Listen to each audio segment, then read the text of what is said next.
Good morning, my fellow yogic travelers. I'm mighty glad to be alive today, and I hope that you are too as we continue to live, laugh, love, learn, linger, and loaf, and live the life we love. All right, it's Tuesday. Supposed to do some singing here. Not feeling up to it, but as Rabindranath Tagore says, God respects me when I work, but loves me when I sing. So even if my voice is off, I'm going to raise it anyway. I give her all my love.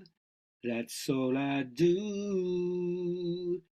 And if you saw my love, you'd love her too. And I love her. A love like ours could never die as long as I have you near me. Bright are the stars that shine, dark is the sky. I know that love of mine will never die, and I love her. The early McCartney and Lennon songs, I love the way they had words that were so simple, usually just one syllable, maybe two, but that's about it. Pretty simplicity at its best, right? All right, so where are we today? Yes, first, from my own understanding of affirmation, the masters are always reminding us to reach for the best feeling thought we can have. And with far less effort than you might think, mhm, you can bring into your life through the power of the law of attraction that which is like unto itself is drawn. What are you holding on to in terms of vibrations? What are you putting out from yourself? What are you returning to? What are you choosing to not put your attention into? Remember, what's wrong is always available. And so if that's understood, then the next part is to realize that if you want to awaken joy, which remember I always say it's essential, not incidental in your life has to become an immediate example of it, whose reward is right now. It's not sometime in the future.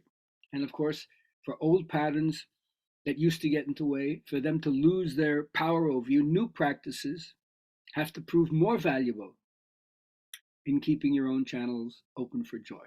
But you can't possess it, you can't hold on to it any more than you can hold on to happiness in the moment or any one possession or any one thing. It's all passing in time. So once you understand that, there's a new approach. And this is where I continue to say you can call it meditation if you want to, you can call it mindfulness if you want to. What is it about our potential to focus that brings what into our life? If you concentrate too much, as Chogyam Trungpa says, then your life becomes rigid, fixed, solemn, not a lot of openness, not a lot of humor. It's easy to be dogmatic when you're that focused, when you impose disciplines on yourself. You have such a competitive attitude, according to Rinpoche. It's as if you're trying to render your mind captive, right? Very authoritarian approach. So when you're always focused on doing this in order to arrive somewhere in the future, with the expectation of reaching some goal, then you may miss the precision of the moment, which means being fully alive right now, right here. So to step out of your ego, don't focus so much on attainment, but develop that kind of consciousness where you can't miss a thing.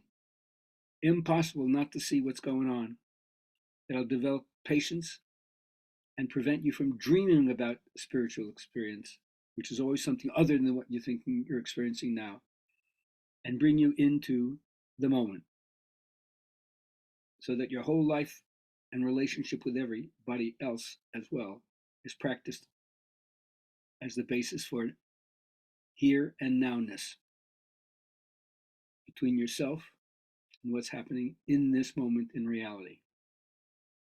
So don't push anything, just create a lot of space for ventilation, like talking and then having punctuations with a comma or a pause or a long silence.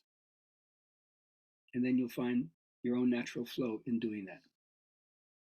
A week from tomorrow, We'll have our next Good Vibrations class. Go to gabrielhalpern.com and sign up. I always like to hear from you. Check in with me if you'd like a free CD. I'll be glad to send you one.